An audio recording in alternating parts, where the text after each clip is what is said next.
the company having a stake in any with country and subsidiaries in Greece or the other party? It's a fair question.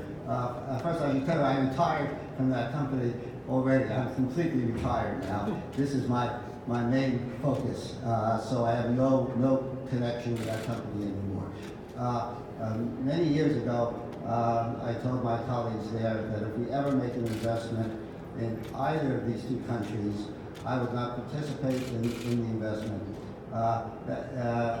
So far as known, we've never made an investment or any economic activity, and I have never made any economic activity in either country. My only question was about Saxo Bank. Does that ring a bell? It's a Danish bank that has a Greek subsidiary. And thanks for answering. Oh, Appreciate it. Yeah, there may be. Saxo Bank was an investment the company made many years ago.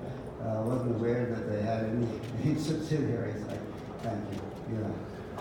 Overall, are you optimistic that this new round of negotiations can lead to a different outcome this time? Yeah, I do think so. I really believe that we have leadership in both Athens and Skopje that genuinely want a solution. I mean, they don't just say they want a solution. I think they believe it's in the national interest of both countries to solve this problem. It'd be good for Greece, it'd be good for the former Yugoslav Republic of Macedonia, which is the name I have to use because I live in the United Nations.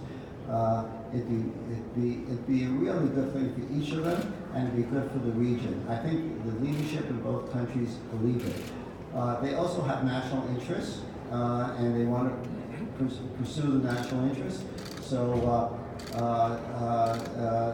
this is their responsibility, and they have to make some very tough choices. There's also the political dimension. But I think that the people of the region are ready to solve this problem. The international community really wants it solved. There's some very objective reasons why it should be solved. So I think that there's some strong reasons why this is a good time frame to solve it. One or two questions, then finish. Yeah. Thank you. Is it possible to solve this problem in the next 6 months? Yes, that's easy. Yes. Yeah. There is a demonstration that will take place in Thessaloniki this coming Sunday. There are reactions, for example, in Greece. There are parties that do not accept the term Macedonia. What is your reaction to this?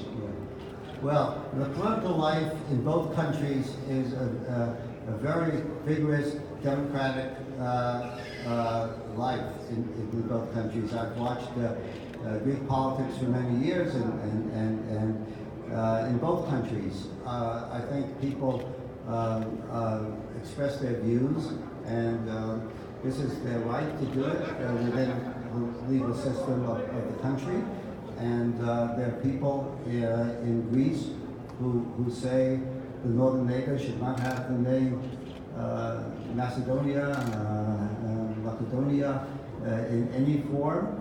There are people in the former Yugoslav Republic of Macedonia who say we have a constitutional name, Republic of Macedonia, and why should we use that, and why should we even make any discussion about this? There are people who come to me and say these talks should end because there's no reason to have any talks. So I think there are people in both countries that